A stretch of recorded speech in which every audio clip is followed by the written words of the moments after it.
Et on va pouvoir commencer. Je prends 2 secondes pour bien régler le micro. Vous m'entendez? Ouais, ça a l'air d'être bon. Donc bonjour à tous, c'est la première fois que je fais un talk, je suis trop content mais trop stressé.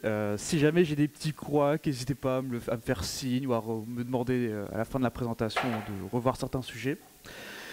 Et puis on va attaquer. Donc si je suis là aujourd'hui, c'est pour vous présenter mon talk qui s'intitule Un cluster en un éclair. On va parler de plein de trucs, un peu infra, un peu architecture de Kubernetes. J'espère que vous apprendrez des trucs et si jamais vous découvrez Kubernetes, c'est pas grave, on va aussi pouvoir en parler. Vu qu'on va passer la suite de l'heure ensemble, je vais commencer par me présenter, sinon c'est pas poli. Je m'appelle Quentin Joly, je suis un bambin SRE qui travaille chez Lucas. On est éditeur de logiciels pour des solutions de SIRH. Je suis également blogueur sur mon temps libre. Je partage ma petite veille technique, des sujets qui me passionnent, très souvent infra, archi, cloud, ou même du gadget dans mes tiroirs, ça m'arrive aussi. Donc n'hésitez pas à faire un tour sur le site Une Tasse de Café, moi ça me ferait plaisir. Et puis si jamais vous l'avez déjà visité, pareil, venez m'en parler. Et en plus perso, je suis passionné d'impression 3D et d'électronique embarquée. Si jamais ces sujets vous parlent, n'hésitez pas à venir me récupérer dans un couloir ou n'importe où. On peut en discuter pendant des heures. Mes tiroirs sont pleins. Alors, petit disclaimer, on va beaucoup parler de Kubernetes. Kubernetes, c'est un gros sujet, ça fait couler beaucoup d'encre. On en parle tous les jours, tout le temps sur Internet, sur Twitter, sur Blue Sky. C'est un gros sujet qu'on pourrait traiter pendant des heures. Moi, je vais partir du principe que tout le monde n'est pas forcément initié à Kubernetes, donc on va essayer de revoir les bases ensemble. À commencer par déjà, qu'est-ce que c'est Kubernetes ? Kubernetes, c'est un orchestrateur de conteneurs. Orchestrateur, c'est un grand terme qui veut dire qu'il va constamment faire une tambouille pour accomplir sa mission. Et sa mission, lui, c'est de gérer la haute disponibilité de vos applications. Donc, vous avez une application, vous l'envoyez dans Kubernetes, et lui, il va essayer qu'elle fonctionne tout le temps. On va revoir les bases ensemble. Donc, admettons, moi j'ai une petite application, j'ai une application sous forme de conteneur, c'est un WordPress. Et j'ai décidé qu'il y ait 2 serveurs web, parce que pourquoi pas. Donc j'ai ma base de données, mes 2 WordPress, et je vais l'envoyer à un composant qu'on appelle l'API Server, qui est le premier composant de Kubernetes. Et j'ai une barre blanche qui m'embête un peu, mais du coup le terme c'est control plane. Les control planes, ce sont les administrateurs du cluster, c'est ceux qui vont se charger de vérifier si le cluster est dans un bon état, que toutes les données sont bien intégrées, et c'est lui qui gère la tambouille concrètement. Et moi, je vais l'envoyer à un composant qui s'appelle l'API Server. L'API Server, c'est un peu le cerveau, c'est lui qui va faire les traitements, qui va répondre aux questions des autres composants. Et si jamais c'est un cerveau, il a besoin d'une mémoire, et la mémoire, c'est etcd. En l'occurrence ici, j'ai 3 machines représentées par les 3 rectangles bleus, et chaque machine a sa propre petite instance de etcd, qui est la base de données de Kubernetes. Maintenant, j'ai besoin de machines pour lancer mes conteneurs, et ces machines, ça va être des workers. Les workers, c'est ceux qui vont héberger les applications et qui vont être administrés par les control planes. Les workers, on les reconnaît parce qu'ils ont un petit composant qui s'appelle le kubelet. Le kubelet, c'est le petit composant qui va régulièrement demander à l'API Server « est-ce que j'ai pas des tâches à exécuter ?» Et lui, il va parler également à un CRI, un Container Runtime Interface, qui est très souvent containerdé, mais en fait ça pourrait être Docker, Podman, ou il y en a plein d'autres également. Et dès qu'il a une tâche exécutée, il va créer le conteneur correspondant. Maintenant, nouveau composant, le scheduler. Le scheduler, lui, il va voir si jamais il n'y a pas des conteneurs qu'on doit lancer, et il va se dire, voilà, j'ai un WordPress par exemple, sur quelle machine on va l'envoyer ? Il va essentiellement se baser sur les ressources présentes sur les machines, la RAM, la quantité de CPU, et en fonction de ça, il va dire, voilà, le premier worker, il a un WordPress, le deuxième, il a un WordPress, et la base de données. Maintenant, j'ai changé d'avis. Je veux plus je veux plus 2 WordPress, j'en veux plus qu'un. Ça, du coup, je vais modifier mon YAML, je vais le renvoyer à l'API Server de Kubernetes, et il y a un autre composant qui s'appelle le Controller Manager, qui lui va se dire, bon voilà, on a 2 WordPress, on n'en veut qu'un, et dans ce cas, lequel on va fumer. Et en l'occurrence, il a détruit celui à droite. Et maintenant, le dernier composant, et je vous promets c'est le dernier, mais en vrai il y en a plein d'autres, c'est le kubeproxy. Le kubeproxy, ça permet de relier vos conteneurs au réseau au sein de Kubernetes pour que les deux puissent dialoguer ensemble, parce que le WordPress sans sa base de données, ça fonctionne pas très bien, j'ai essayé. Donc ça c'est grâce au kubeproxy. Donc là, on a vu les bases de Kubernetes. Concrètement, on pourrait aller beaucoup plus loin. On pourrait parler réseau, on pourrait parler stockage. Mais déjà, on a vu les composants natifs à Kubernetes. Et c'est déjà pas mal. Maintenant, on va parler de comment est-ce qu'on installe un Kubernetes. Donc moi, j'arrive, je suis développeur, je vais dans une nouvelle équipe. Très souvent, le manager, il va me dire, bah, t'installes Minikube, tu fais start, et puis c'est tout. Et en vrai, ça marche. Donc Minikube, lui, il va s'interfacer avec Docker, Podman ou Kemu.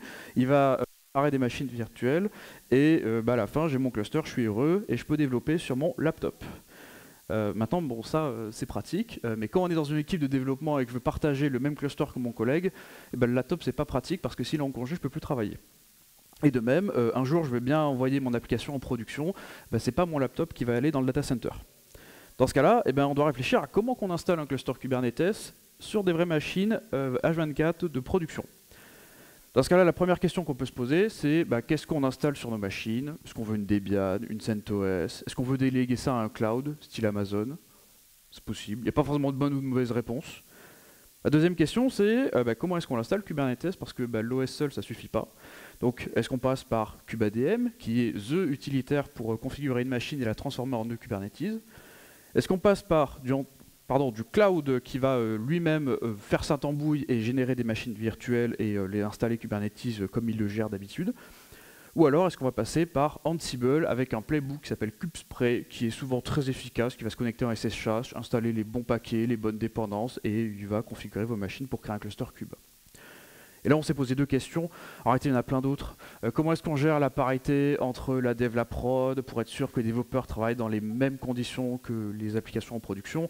Comment gérer le cycle des mises à jour, côté Kubernetes, côté OS, bon c'est une galère ça. Comment est-ce qu'on gère le versionning de la configuration pour être sûr de pouvoir reproduire le même environnement en dev, en prod, pouvoir reconstruire les clusters, bon, ok. Comment est-ce qu'on gère les dépendances liées à la plateforme qu'on utilise? Si jamais je suis sur un cluster managé chez Amazon, c'est pas pareil que si jamais je suis sur un cluster sur des machines en bare metal. Et comment est-ce que je gère le hardening? Qu'est-ce que j'expose? Qu'est-ce que je sécurise? Qu'est-ce que je donne accès? Qu'est-ce que je donne à mes développeurs? Qu'est-ce que je donne à mes administrateurs système? Le SSH, pas le SSH, l'API server, bon, plein de questions encore. Et vous l'aurez compris, il y a deux manières d'aborder la majorité des problèmes. Soit on est en cloud, et dans ce cas-là, très souvent, c'est le cloud provider qui décide de comment est-ce qu'on répond aux questions qu'on s'est posées tout à l'heure. Soit on est on-premise, et dans ce cas-là, on a le droit et le devoir de tout faire nous-mêmes et de configurer nous-mêmes les hyperviseurs, les machines, mais en revanche, on a une liberté juste incroyable, parce que si jamais je veux aller dans le BIOS et faire du fine-tuning pour adapter au mieux mes applications, je peux très bien, alors qu'en cloud, souvent, c'est plus compliqué. Et dans ce cas-là, tout dépend de l'environnement que vous avez déjà chez vous, dans votre contexte technique. Ce qu'on va essayer de faire aujourd'hui, c'est on va essayer de ramener l'expérience de la liberté du on-premise avec la facilité du cloud en ralliant API, déploiement et facilité d'installation. Et la solution dont je vais vous parler aujourd'hui, c'est Talos. Alors Talos, c'est une solution qui est une distribution Linux. C'est important de le souligner. Elle ne s'appuie en rien à ce qui existe actuellement. C'est pas du Debian, c'est pas du CentOS, c'est pas du Alpine non plus. C'est vraiment un développement from scratch qui a été développé par une boîte qui s'appelle Sidero. C'est une distribution qui est immuable et atomique. Vous en touche deux mots juste après. Elle est open source et on est sur du vrai open source. On n'a pas une licence BSL comme certaines entreprises aiment bien le faire. Elle est pensée pour être éphémère, donc aussi bien pour du short live que pour du long terme. C'est aussi facile de l'installer que de la casser, volontairement j'entends.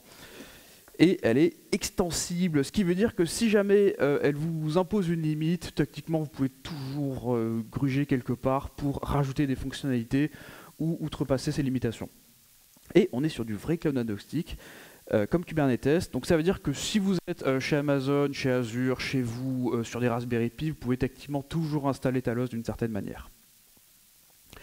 Je vous dis que je vous parlais de l'immutabilité.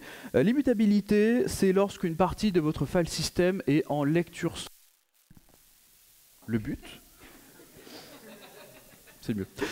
Le but, c'est quand même d'avoir de la sécurité, mais également de la stabilité. Ça veut dire que votre système n'est pas modifiable, sauf via une procédure de mise à jour ou de décommissionnement des serveurs. Et dans ce cas-là, vous êtes sûr de ne pas pouvoir faire des bêtises. Si à un moment je fais un rm-rf/nopreserveroot, techniquement, grâce à l'immutabilité, mon serveur continue à fonctionner. Il n'y a pas beaucoup de distributions qui font de l'immutabilité. On a Nix, Gix, que j'aime beaucoup personnellement, mais également Silverblue de Fedora et Flatcar qu'on trouve beaucoup dans l'écosystème CNCF. C'est assez rare pour le souligner, donc c'est important que je vous en parle également. Et très souvent, avec l'immutabilité vient l'atomicité. L'atomicité, c'est lorsqu'une opération doit être entièrement réalisée, sinon elle est annulée et je ne suis pas censé pouvoir retrouver des traces de mon échec. Par exemple, aujourd'hui, l'inverse de l'atomicité, c'est si je mets à jour une Debian, je peux tomber dans le cas où la moitié de mes paquets ont été mis à jour, l'autre moitié non, et très souvent, ça, moi, ça me crée des cauchemars. Donc grâce à l'atomicité, soit c'est mis à jour, soit c'est rollback, et ça, en vrai, c'est un confort sans nom. Un autre aspect de Talos que j'aime beaucoup, et après promis on va aller un peu plus dans le concret, c'est la taille de Talos. Si je prends une image Ubuntu standard et la plus petite possible sur le site de Canonical, je tombe sur une taille de 1 gigaoctet, ce qui est honnêtement très bien, très petit, c'est juste comme point de comparaison. Et si je prends une ISO de Talos, je peux faire rentrer 10 Talos dans une ISO Ubuntu. On va pas faire ça quand même, mais c'est possible. Et si on regarde également les requirements, en fait, on tombe carrément sur le fait que Talos demande 2 fois moins pour faire tourner un OS que Ubuntu. Et le fait que Talos est tout petit, il y a une raison à ça, c'est parce qu'en réalité, il n'y a pas grand-chose sur une Talos. On a 12 binaires. Bon, en vrai, ils trichent un peu, ils mettent des symlinks un peu partout, mais concrètement, on n'a vraiment que 12 binaires contre 3000 aux dernières news sur le site de Canonical avec Ubuntu. Donc on a un gestionnaire de démarrage et de service, qui est le init. On a le nécessaire pour faire tourner des conteneurs, container runc, mode propre pour le côté kernel.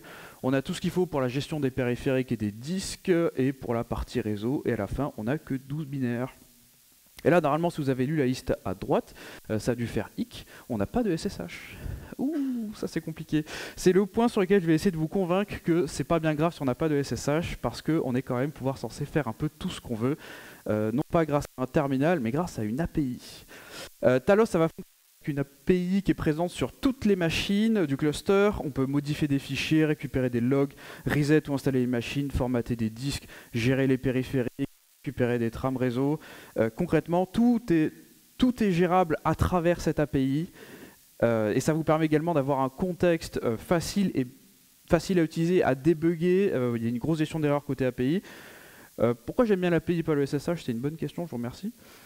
C'est avant tout parce que grâce à une API, vous pouvez intégrer ça dans tous vos logiciels actuels. L'API elle est standard, elle n'est pas dans un format particulier. C'est grâce à ça qu'on peut gérer des Talos de masse et sans se casser la tête. Alors, donc tout à l'heure, on a vu les composants de Kubernetes, on a vu l'API server, le scheduler, le contrôleur, you name it. On a également des composants qui sont liés à Talos, et moi, ce que je voulais vous montrer dans cette slide, c'est qu'on a ce fameux API ID, voilà, qui est juste ici, là, qui est présent à la fois sur les machines de type control plane, et à la fois sur les machines de type worker, on peut les gérer individuellement. Et ce qu'on voit bien également avec cette slide, c'est que l'API ID dialogue directement avec le machined qui lui dialogue directement avec l'API server. Contrairement à un Ubuntu où on en a vraiment l'OS d'un côté et le Kubernetes de l'autre, là les deux sont vraiment liés. Et si jamais vous avez déjà fait du Kubernetes, vous avez du kubectl, et bien là on aura du talosctl. Je vous propose qu'on commence avec une première démo. On va installer notre premier cluster Talos ensemble. Je me suis mis en gros un chronomètre parce que d'habitude je l'oublie dans les répétitions. L'idée c'est pas de se presser. On va juste voir ensemble que installer un Talos c'est facile, c'est simple. On va quand même prendre le temps de décomposer toutes les actions qui ont été faites. Donc j'ai un VS Code et avec ce VS Code j'ai également accès à 4 machines Talos qui sont présentes dans un environnement de virtualisation avec un Proxmox qui est chez moi juste à côté de ma télé. Donc j'ai mes 4 machines, Talos 1, 2, 3, 4, avec respectivement la machine, l'IP 101, 102, 103 et 114, oui bien vu. Pourquoi une dizaine différente? Parce que ce sera un worker, donc je lui ai mis une petite dizaine pour me rappeler que c'est pas un contre-plane et ce ne sera pas comme les autres. Donc on va retourner sur mon VS Code, j'ai un super terminal. Donc la première étape quand on génère un cluster Kubernetes, c'est de générer les certificats. Donc dans ce cas-là, on fait un talosctl gen secret, et puis on va regarder le contenu du fichier ensemble. Donc voilà, hop. Donc il m'a créé un fichier qui s'appelle le secrets.yaml. Dedans j'ai les identifiants de mon cluster, des secrets pour que les machines puissent se reconnaître. J'ai le nécessaire pour faire fonctionner etcd, la fameuse base de données de Kubernetes. j'ai des certificats liés à mon cluster en lui-même, et à la fin j'ai un petit champ OS. Parce que oui, je vous parle d'une API, peut-être que certains se sont posé la question, mais c'est pas parce qu'on a une API qu'on n'est pas authentifié, et l'authentification elle se fait à travers du MTLS. Concrètement, c'est Mutual TLS, je connais les certificats de mon serveur, le serveur connaît les certificats administrateurs, donc respectivement on s'authentifie. Donc maintenant j'ai mes secrets, c'est évidemment le fichier le plus sensible de toute ma configuration avant tout le reste. Donc maintenant je peux générer la configuration de mon cluster, j'espère que c'est pas trop petit pour vous, ça a l'air d'aller. Donc je peux faire un talosctl genconfig et je vais prendre en paramètre le nom du cluster, on a la Torrentech, donc hop, Torrentech 2025. Et en second argument, l'endpoint de l'API serveur d'un des control planes. Très souvent, c'est à ce moment-là où on fait une VIP, un HAProxy, un load balancer en fonction de où est-ce que vous êtes. Dans mon contexte, on va faire simple et je vais mettre l'adresse IP de la première machine du cluster. Alors, qu'est-ce que j'obtiens? J'obtiens 3 fichiers différents. Donc, le controlplane.yaml, le worker.yaml, le talosconfig qui fait directement référence au kubeconfig, qui est le fichier qui va me permettre de m'authentifier sur les machines. Donc on retrouve le nom du cluster, mes certificats. Et dans le control plane et le worker.yaml, ce qu'il faut comprendre, c'est que c'est toute la configuration, j'essaie d'ouvrir un petit peu, la configuration à la fois de l'OS, mais également de Kubernetes. Alors je vais scroller un peu, mais vous inquiétez pas, j'ai une slide qui va récapituler ce qu'on a à l'intérieur.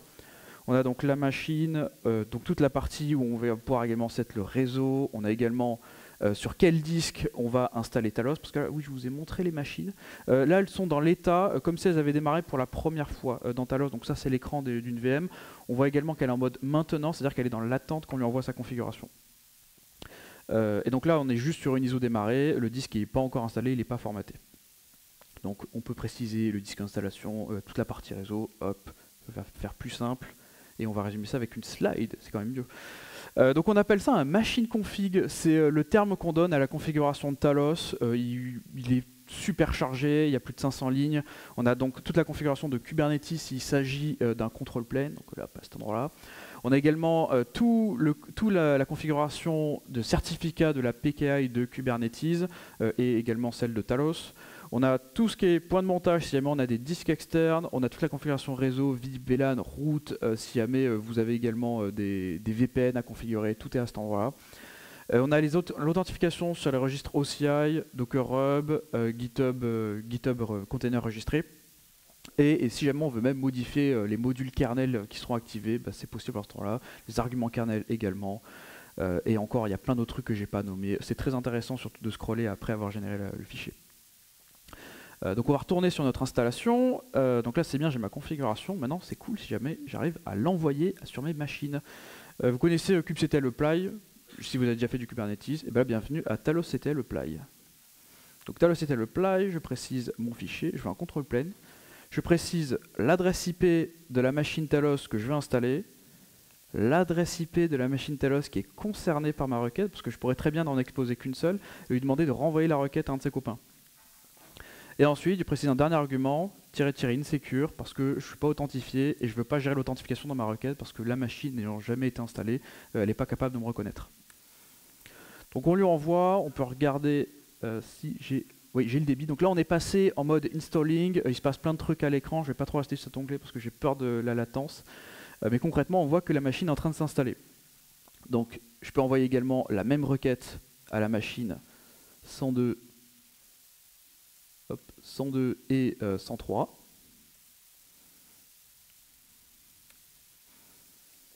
Donc ça va être fait. Là la machine elle vient de s'installer, on voit que ça parle de kubelet, on voit qu'elle a une version de Kubernetes, on voit qu'il y a le type, c'est un control plane. Bon bah c'est gagné. Hein. Et on va récupérer le kubeconfig. Donc on fait un talosctl kubeconfig, on reprécise la machine concernée, la machine que je vais joindre pour envoyer ma requête, et maintenant un nouveau paramètre, le talosconfig, parce que maintenant que la machine est installée, eh ben, je dois m'authentifier. Donc et j'ai rajouté -merge égale false, comme ça il me met le kubeconfig dans le même emplacement, dans l'emplacement où je me trouve. Donc hop, on a le kubeconfig. Donc ben, on peut faire notre première requête, kubectl get node. Aïe, et là c'est le fail. Alors en vrai, cette démo, je l'ai fait 20 fois. Donc, est-ce qu'on a un cluster? Bah, pas encore. Il y a une dernière étape qu'on doit réaliser avant d'obtenir notre cluster. Au tout début, je vous ai parlé des composantes Kubernetes et notamment de la base etcd. Et vu que toutes les machines sont gérées individuellement, il faut bien que je dise à une seule et unique machine de créer le schéma de la base de données. Parce que si jamais il y a deux machines qui le font, on n'a pas un cluster, on a deux clusters. Et c'est pas ce qu'on veut. Donc, concrètement, pour voir ça, alors bon, cette démo, je l'ai réalisée plusieurs fois, alors je sais d'avance ce qui se passe, mais j'aurais pu regarder les logs avec la commande dmessage. Et en regardant, en ciblant une machine, en l'occurrence un control plane, donc ça, si j'affiche les logs, donc je vois que ça parle de service, on voit des erreurs, on ne sait pas ce qui se passe. Moi, ce qui m'intéresse, c'est cette ligne-là. Voilà. Concrètement, etcd dans l'attente de rejoindre le cluster, si ce nœud est le premier nœud du cluster, lancer un talosctl bootstrap. On ne va pas trop réfléchir, on va faire exactement ce qu'il nous demande. Hop, on remplace dmessage, bootstrap. On a un code d'erreur fonctionnel, enfin surtout on n'a pas d'erreur, c'est ça qui nous intéresse. Et si jamais on retourne sur l'écran de la machine, il se passe des choses, il se passe d'autres choses. Ça parle de scheduler, ça parle de controller manager. Bon, on va voir ce qui se passe. Alors, on refait notre requête, getPod, kubeconfig, et là, on a une réponse, ce qui veut dire qu'on a un cluster.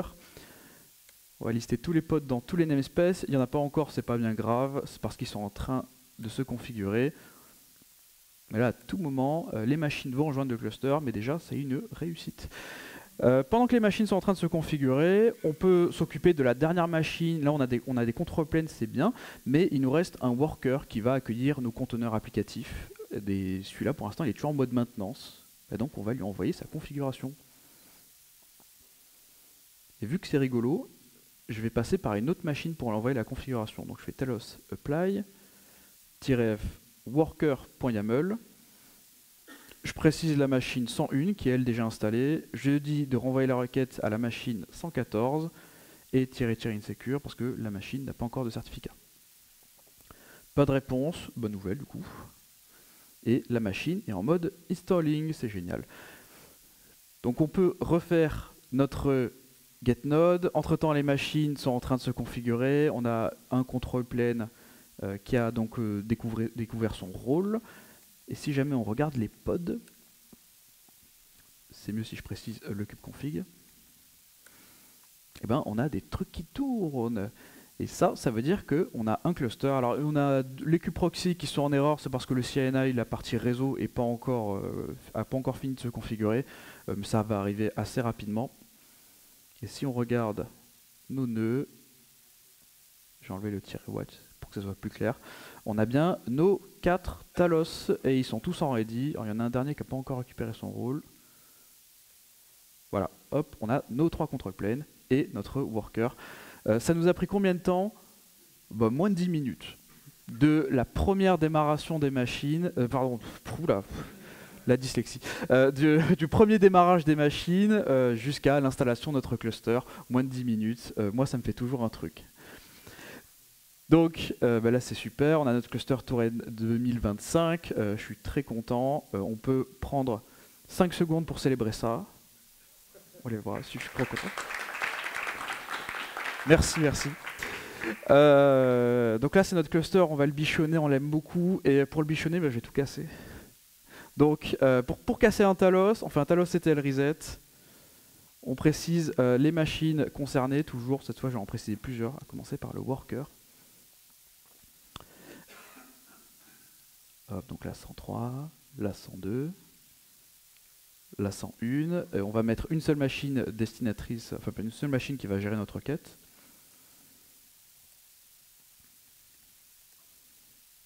Et je vais rajouter des paramètres graceful égale false parce que je ne veux pas qu'il fasse switch check de sécurité pour être sûr de ne pas casser notre cluster. Non, là je veux vraiment le casser notre cluster. Et tirer reboot pour qu'il redémarre les machines après.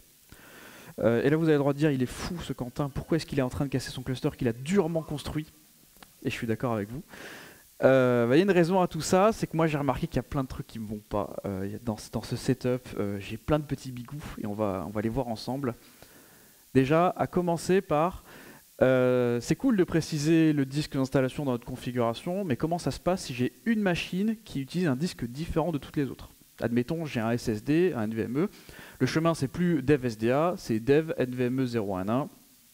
Bon, bah du coup, je suis condamné, c'est un grand terme, à dupliquer mon fichier controlplane.yaml, à modifier le champ spécifique à mon disque d'installation et à envoyer le bon machine config à la bonne machine. Bon, ça se fait, hein, mais moi je suis un flemmard, c'est très compliqué pour moi de faire ça et d'envoyer la bonne machine. Dans ce cas-là, bah, je suis embêté. Deuxième constat, les commandes elles sont longues. Alors il y a moyen de les simplifier, de paramétrer les bons fichiers dans notre répertoire home, les bonnes variables d'environnement, mais je vous l'ai dit, je suis un flemmard, alors c'est compliqué pour moi tout ça. Alors du coup j'ai dû les apprendre par cœur pour cette présentation. Vous voyez le travail. Un autre point, c'est comment ça se passe maintenant si je dois préciser l'adresse IP de chaque machine dans le machine config. Donc là, c'est même plus une machine qui a un disque différent, c'est toutes les machines ont un champ spécifique que je dois modifier. Donc j'ai autant de machines que de fichiers de configuration à configurer. Bon, ok. Et le dernier point aussi, c'est que la configuration et les certificats sont mélangés ensemble. Comment je fais pour passer ma configuration à un collègue sans lui donner mes certificats et les accès de mon cluster? C'est embêtant. Parce que si jamais on liste tous les fichiers de configuration, le control plane, le talos config, le worker, le secret, lesquels je peux sauvegarder dans Git? Réponse, aucun. Aucun, ils sont tous sensibles. Donc c'est embêtant et c'est pour moi l'occasion rêvée de vous initier au tooling autour de Talos parce qu'il y a énormément d'outils compatibles Talos pour vous simplifier la vie et on va parler de TalHelper. TalHelper avec sa petite phrase, c'est comme Kustomize mais pour Talos. Si vous êtes habitué à Kustomize, vous savez pourquoi c'est comparable. Ça vous permet d'avoir un seul fichier de configuration pour tout votre cluster et de décorréler les certificats de la configuration Talos. Et ça, c'est l'objectif premier. Donc, on va voir ça directement ensemble. J'oublie pas le timer. Hop. On reset et je vais récupérer un. Donc là, toutes mes machines ont été reset. Je peux retourner sur mon Proxmox. Elles sont repassées en mode maintenance. Et je vais récupérer une configuration. Hop, talconfig.yaml. Et on va regarder ce qu'il y a à l'intérieur ensemble. Alors déjà, surtout, ce que je vais faire, c'est que je vais supprimer mes fichiers de la précédente démo, donc le secret, le talos config et le worker.yaml. Voilà. Donc, nous n'avons plus qu'un fichier, le talconfig.yaml. Dans ce fichier, on retrouve le nom du cluster, la version de Talos utilisée, la version de Kubernetes, l'endpoint. Bon, ça, c'est des paramètres, en l'occurrence, le nom du cluster et l'endpoint de l'API server, on les a vus tout à l'heure dans la première démo. Et plus bas, j'ai toute la configuration de mon cluster. Donc j'ai les machines, en plus maintenant je peux les nommer, c'est quand même plus pratique. J'ai l'adresse IP de ces machines, j'ai le disque d'installation, donc là je peux directement le modifier à cet endroit-là. Et à partir de ce fichier, je peux générer automatiquement ma configuration Talos. Je peux également préciser des patchs par machine. En l'occurrence, voilà, je veux que cette machine, elle ait un argument kernel de démarrage différent des autres. Je vais rajouter ça. Donc là, ce sera effectif que pour la machine worker 1. Je peux également préciser des patchs par type de machine, control plane ou worker. Je peux très bien faire ça aussi. Là, il m'a fermé ça. Hop, control plane, j'ai dit. Je peux également le préciser des patchs appliqués dans toutes les configurations. Et là, vous allez vite comprendre l'intérêt de pourquoi est-ce que c'est génial. On fait un talhelper genconfig. Allez, ça y est. Et il va me générer un dossier qui s'appelle clusterconfig avec un fichier par machine après application du patch. Donc dans ce cas-là, mon CP1, CP2, CP3 ont la même configuration, mais si je vais ici et que je cherche l'argument que je lui ai demandé tout à l'heure, voilà, il est à cet endroit. Et évidemment, cet argument n'est pas dans les autres. Donc si je fais hop, net, non, c'était pas netimage, c'était net. C'est le trou.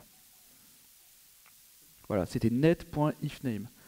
Je suis très bon pour la gestion kernel. Donc il est présent que dans le fichier worker1 mais pas dans les autres. Net.ifname, on ne le trouve pas, donc on a bien une différence par machine. Et maintenant, je dois m'assurer, c'est là la réelle difficulté, je dois bien envoyer la configuration CP1 vers la machine 101, CP2 vers 102, CP3 vers 103, worker1 vers 114. J'ai la flemme. Dans ce cas-là, talhelper, il va répondre à mon besoin. Je peux faire un talhelper gen command apply. et c'est magique, il va automatiquement me générer la commande bash que je peux bêtement recopier avec la configuration CP1 bien envoyée vers l'adresse IP 101. Moi, ce genre de petite attention, ça me touche. Ça va pas marcher de suite parce qu'il nous manque le -insecure quand même, donc c'est pas grave, je peux lui préciser. Je peux lui dire extra flags insecure et il m'a rajouté le insecure pour chaque machine. C'est génial, je copie bêtement et pas de retour, ce qui veut dire que les machines vont accepter leur configuration. Donc je peux aller ici, on est bien en mode installing, c'est super, on voit que ça parle de disque de formatage, il va faire Saint-Tambour, il s'installer.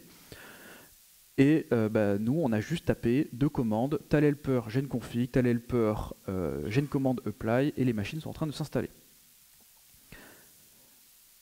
Donc, c'est pas grave, on va laisser le temps aux machines de se configurer, de récupérer la configuration. Moi, c'est également l'occasion de vous montrer comment ça se passe et surtout à quel point ça démarre vite, une machine Talos. Et à quel point également c'est facile à installer. Dans le temps, j'ai installé des dizaines de Debian à la chaîne. Les journées étaient longues, très longues. Là, avec Talos, on envoie la configuration, il la récupère. Et on a directement notre cluster. On voit bien qu'il a rejoint les machines Talos Cluster, qui est le nom du cluster. Maintenant, si vous vous rappelez de la première démo, on avait quand même une autre étape, la génération du bootstrap. Je peux juste faire un talosctl bootstrap et ça suffit, mais en vrai, j'ai aussi la flemme de retenir la commande. Donc j'ai une commande bootstrap. C'est lui qui me dit, je veux faire le bootstrap sur la machine 101. Moi, je l'écoute. J'ai confiance en talhelper. Et il m'a fait le bootstrap sur la bonne machine. Et là on voit, donc ça parle de TCD, de contrôleur manager, de scheduler. On retrouve ce qu'on a eu dans la première démonstration une fois qu'on avait envoyé la configuration. Sauf que là, j'ai posé mon cerveau, j'ai juste appliqué les 2-3 commandes qui étaient recommandées par talhelper et on a directement un cluster. Donc pareil, maintenant je vais récupérer le config. Je ne vais pas retenir la commande, vous l'avez compris. J'ai une commande, hop, je vais quand même le préciser.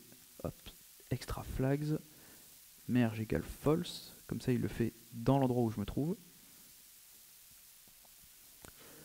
kubectl get node et on a un API serveur qui répond. Le temps que les machines évidemment se configurent, on n'a pas encore de réponse, mais là en 5 commandes et surtout avec la moitié du temps utilisé pour la première démo, on a notre cluster sans prise de tête. Merci beaucoup. Et puis celui-là, je ne vais pas le détruire parce que je l'aime bien en vrai. Donc on peut passer à la suite. Fallait que j'en parle à un moment au tout début de la présentation. Je vous ai parlé de Minikube Start. Sachez que c'est aussi possible de remplacer Minikube par talosctl avec la commande create cluster qui fait exactement ce que fait Minikube, c'est-à-dire nous générer un cluster éphémère à partir de conteneurs Docker, Podman ou avec des machines sur Qemu. Pourquoi je vous en parle? Parce que au tout début je vous ai parlé également de la parité entre la dev et la production. Et c'est également important que pour les clusters éphémères que vos développeurs utilisent, qu'ils aient une configuration similaire à ce que vous utiliserez pour les plateformes de développement ou la production. Dans ce cas-là, talosctl create cluster, on a les mêmes commandes qu'on a vues tout à l'heure, sauf que là, c'est sur un environnement éphémère et facile à reproduire. C'est la petite attention qui me touche également. Fallait que je vous en parle à un moment, je l'ai essayé que c'était après talhelper parce que pourquoi pas. On va maintenant rentrer dans la dernière catégorie de ce talk. Je vais vous parler de Omni. Omni, c'est un outil qui s'intègre avec Talos. C'est un outil pour faire de la gestion à grande échelle quand vous avez beaucoup de clusters, quand vous avez beaucoup d'équipes qui utilisent du Talos. Concrètement, c'est un outil pour tous les gouverner dans les ténèbres les liés, qui va vous permettre de piloter vos Talos avec un système RBAC, Role Based Access Control, pour dire que telle équipe a accès à tel cluster, que telle personne a des permissions moins élevées que telle autre personne. Vous pouvez tout faire à travers Omni. C'est également un moyen d'avoir un endpoint unique pour contacter vos API, qu'elles soient de Kubernetes ou de Talos. Ce qui veut dire que j'ai une seule adresse IP à ouvrir d'un point de vue réseau firewall pour accéder à tous mes clusters et surtout ne rien exposer côté Talos. Et puis Cherry on the Cake, ça permet également de générer des images qui seront pré-enrôlées dans des clusters. Donc pour ceux qui font de la scalabilité et qui ont des cauchemars à cause de ça, vous pouvez rapidement démarrer une machine avec une ISO spécifique, elle va automatiquement rejoindre un cluster. Ça c'est vraiment incroyable comme fonctionnalité. Concrètement, ce qu'il faut savoir, je vous ai parlé du fait que que Omni va se charger d'accepter les requêtes pour les API, que ce soit kubectl ou talosctl. Ça veut dire que vous pouvez déployer vos Talos, qui soient chez Amazon, chez Microsoft, chez vous, sur des Raspberry Pi, n'importe où. Vous pouvez y accéder à travers Omni. Et contrairement à ce que dit cette slide, c'est pas Omni qui se connecte aux machines Talos, c'est plutôt elles qui vont s'authentifier auprès de Omni et demander s'ils ont de la configuration à récupérer. Pour un point de vue un peu plus technique, Omni va exposer un VPN, WireGuard, et les machines Talos vont s'authentifier auprès de ce VPN pour qu'ils aient un réseau isolé sur lequel Omni peut dialoguer avec les machines Talos. Donc je vais vous montrer à quoi ça ressemble. Donc j'ai un Omni hébergé chez moi, je suis désolé, il n'y a pas de light mode, donc c'est pas très beau pour vous non plus. Donc là c'est l'interface web de mon Omni. Omni c'est à la base un produit en SaaS que vous devez payer auprès de Sidero, l'entreprise derrière Talos. Mais si vous n'en faites pas un usage de production, vous pouvez très bien récupérer le code source et l'auto-héberger vous-même. Et c'est ce que je fais pour cette présentation. Donc ça c'est l'interface de Omni. Sur la gauche j'ai deux onglets, Cluster, Machine, Machine Classes, Settings. On va commencer par Machine. Tout ça ce sont des machines qui sont enrôlées auprès de mon Omni. Ce sont des Talos sur lesquels j'ai envoyé la configuration d'Omni ou que Omni a généré pour qu'elles puissent écouter si elles n'ont pas des requêtes, plutôt des tâches à exécuter auprès de Omni. Donc j'ai plein de machines, il y en a plein qui sont en disconnected parce que j'aime bien les créer puis les éteindre parce que j'ai pas la ressource pour les laisser activer. Donc par exemple celle-ci c'est une machine qui est présente dans le cluster qui s'appelle Arabica. C'est un control plane, elle est connectée, elle a 4 cœurs, elle a 504 Go de RAM, bref, il y a plein de labels qui sont là pour vous simplifier la vie. Donc je peux trier, je peux voir toutes les machines connectées, toutes les machines qui sont dans une zone particulière. Et à partir de ces machines, je peux créer des clusters. Donc en l'occurrence ici j'en ai deux. Donc j'ai mon cluster Arabica, mon cluster Cortado. J'aime beaucoup le café, sachez-le.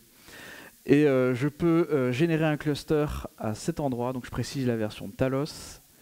Je peux lui dire, voilà, on est la Tour Entech, donc TNT25-Omni. Et ensuite, j'ai accès à mes machines. Donc je dirais, elle, c'est un control plane, c'est un control plane, c'est un control plane. Et toi, tu es un worker. Et si jamais je fais create cluster, il va faire sa tambouille. Ça prend un tout petit peu plus de temps que lorsqu'on passe manuellement par talosctl et qu'on envoie la configuration sans passer par Omni. On est de l'ordre de 5 à 10 minutes, ce qui est un peu comme la première démonstration. Mais là, je peux le laisser faire, je peux aller prendre un café, voir les collègues, flex un peu sur le temps d'installation de mes clusters, et je peux revenir et j'aurai accès à mon super cluster TNT25 Omni. Vu que j'ai pas envie de vous faire patienter le temps de l'installation, j'ai des clusters déjà prêts, ça tombe bien, on va voir comment ça se passe. Je vous ai dit qu'on pouvait à travers Omni faire des requêtes vers n'importe quel cluster et que c'est Omni qui allait rediriger cette requête. Je vais vous montrer ça. Donc hop, là j'ai mon cluster. Je vais faire un kubectl. J'ai dit je vais faire un cube. Ah oui, mais c'est parce que j'ai la barre en haut. Ah, je vais faire comme ça. Je vais faire un kubectl get pod. Et là, alors déjà ça lag, mais surtout j'ai un onglet qui s'ouvre et qui va me demander de m'authentifier auprès de l'interface web de Omni. Ça normalement c'est un comportement qu'on n'a pas lorsqu'on passe par un kubectl classique. Et si jamais je fais grant access, je retourne sur mon terminal, et bien là ma requête est passée. C'est assez incroyable. Et comment ça se configure côté Omni? Concrètement, je vais dans les settings, j'ai mes utilisateurs ici, en l'occurrence j'en ai 3, chacun a des accès différents. Et grâce à cette interface web, je peux m'authentifier auprès de mon kubeconfig. Et je vais vous montrer à quoi il ressemble le kubeconfig. Donc je prends hop, Cortado, je récupère le kubeconfig. Et ce qu'on peut se dire, c'est déjà que mon Emacs est lent, mais surtout que dans le kubeconfig, qu'on voit à cet endroit-là, je peux vous zoomer, oui, c'est qu'il n'y a pas de certificat. D'habitude, dès qu'on a un kubeconfig, il y a plein de certificats qui sont contenus à l'intérieur pour nous authentifier et pour authentifier le cluster. Là, on n'en a aucun. Et tout ce qu'on a, c'est un argument qui va nous dire qui va dire à notre kubectl d'ouvrir notre navigateur, d'aller sur omni.home, une tasse de café, et de m'authentifier sur le cluster Cortado. En vrai, il y a aussi mon adresse email qui est utilisée ici, mais elle n'est pas utilisée dans le process d'authentification. Donc je pourrais juste la modifier ici, mettre n'importe quoi. Et grâce à ça, je peux donner les accès à n'importe qui de mon équipe avec des permissions plus ou moins élevées et sans passer par des certificats que je ne pourrais pas révoquer à travers Kubernetes. Hop, et donc ça, messieurs, dames, c'est Omni. je repasse dans ma présentation. Je pense qu'on a vu plein de choses ensemble et que c'est important de faire un petit récap de qu'est-ce qu'est Talos, parce qu'au final, on a vu que ça partait dans tous les sens et l'écosystème Talos est très riche. Donc Talos, c'est avant tout une distribution Linux qui vous permet de déployer des clusters Kubernetes, c'est son unique but. C'est à la fois compatible pour les environnements de développement sur vos laptops ou sur vos environnements cloud et de virtualisation. Mais ce qu'il faut savoir également, c'est que Omni est, comme je l'ai dit tout à l'heure, un gros écosystème et qu'il y a plein d'autres trucs à découvrir. Il y a des providers Terraform, il y a des SDK pour faire du Golang, pour faire du Golang à travers l'API de Talos, mais également ça existe dans d'autres langages. Pour ceux qui aiment bien les termes un peu hype, il y a du Cluster API, c'est compatible eBPF, Cilium, Ceph, ce que vous voulez. Et il y a énormément de choses à découvrir et dont je ne vous en ai pas parlé aujourd'hui. On peut customiser Talos, on peut faire des clusters multi-régions, bref, c'est assez incroyable. Je vous invite fortement à vous renseigner là-dessus parce que moi, je crois énormément en cette distribution. C'est la dernière slide de cette présentation. J'en profite pour vous remercier à tous d'avoir assisté à mon talk. C'était la première fois, donc j'espère que ça vous a plu. Et je vous demande également par avance, si jamais vous avez le temps et l'envie surtout, de me laisser un petit feedback. Pour moi, ce serait super enrichissant. Merci encore à vous tous et merci à la Tour Tech de m'avoir accueilli en tant que primo speaker et surtout à mon mentor qui m'a énormément aidé à réaliser cette présentation.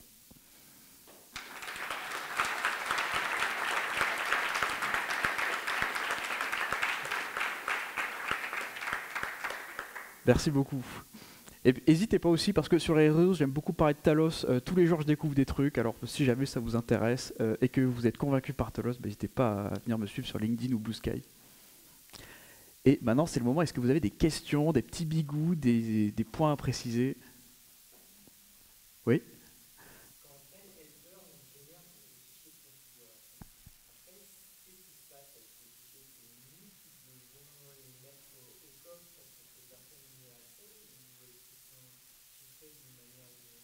Alors la question, c'est une fois que ta helper génère les fichiers de configuration dans la deuxième démo, qu'est-ce qu'on fait de ces fichiers? Moi, je suis plutôt partisan de ne pas les versionner, de ne pas les sauvegarder et de les régénérer à chaque fois qu'on les utilise. Du coup, en fait, tu sauvegardes uniquement le talconfig.yaml et le secrets.yaml et à partir de ça, tu retrouves toujours la configuration. Est-ce qu'on avait d'autres questions? Oui. Oui, je vais essayer de mettre un lien. Alors, je ne sais pas du tout où je pourrais le faire. Oui, c'est pas une mauvaise idée. Donc, sur les réseaux sociaux, je mettrai le lien de mes slides sur Canva. Et il y aura également des petits liens en hyperlien pour cliquer et trouver les sources. Oui.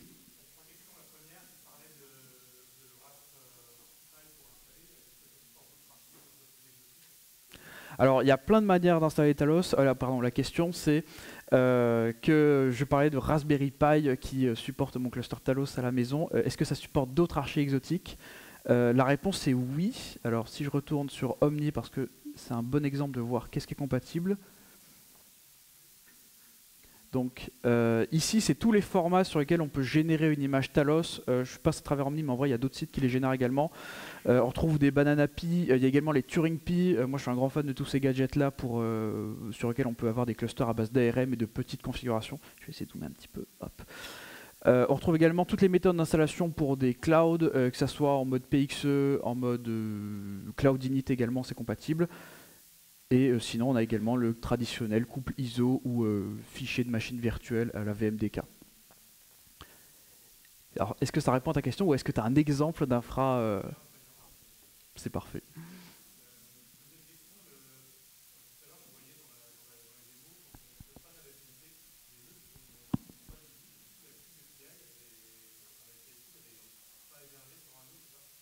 Alors en vrai, si elle est hébergée sur l'un des nœuds, mais c'est un composant qui est décorrélé du cluster. En réalité, c'est un static pod, pour donner le terme technique, qui est démarré avant que le cluster soit tout setup. C'est exactement ça.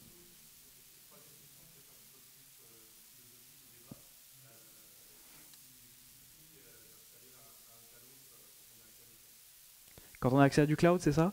Alors, la question c'est qu'est-ce qui justifie l'installation de Talos quand on a accès à du cloud? Moi, le principal atout que je vois avec Talos en cloud, c'est avant tout d'éviter le vendor locking, le fait de se dire que si je passe par un Kubernetes manager chez Amazon, bah, ça ne marchera pas de la même manière chez Microsoft. Si je passe par du Talos, bah déjà, j'ai pas cette dépendance liée à Amazon, mais surtout, je peux également aller dans le détail de la configuration. Là où avec certains cloud managés, je pense pas forcément à Amazon, mais je suis un peu limité dans les paramètres d'installation, dans le type de machine, dans l'architecture également. Grâce à Talos, je n'ai pas du tout ces limitations.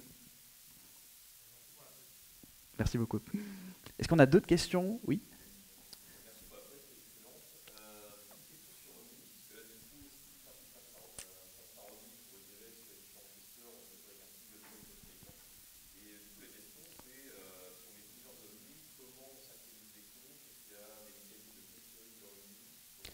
Alors la question c'est Omni fait office de SPOF, est-ce qu'il n'y a pas moyen de faire des clusters à base de Omni pour éviter d'avoir une perte de disponibilité si jamais le Omni est down? J'ai bien, merci.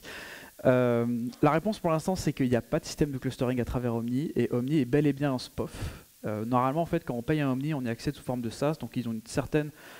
ils doivent assurer la disponibilité d'une certaine manière. Il faut savoir également que si le Omni est indisponible, le cluster est toujours up, il n'est pas détruit, les applications sont toujours disponibles, mais effectivement c'est le gros inconvénient pour l'instant, Omni est bel et bien un SPOF. Il est possible également, et c'est ce que vous diront les développeurs de Talos parce que j'ai également eu le même problème, il est possible de générer du coup un service account qui aura des accès particuliers à l'API server et du coup se soustraire d'Omni si jamais il y a une certaine indisponibilité. Mais on est dans un cas assez atypique. Est-ce qu'on a d'autres questions? Petit bigou. Eh bien c'est parfait, ça veut dire que c'était plutôt clair. Merci encore une fois à tous de votre écoute et encore merci à la Tourentech. Merci. Et petit point annexe, j'ai mérité une bière qui s'appelle Talos de mon mentor. Donc je vous dirai si elle est bonne ou pas.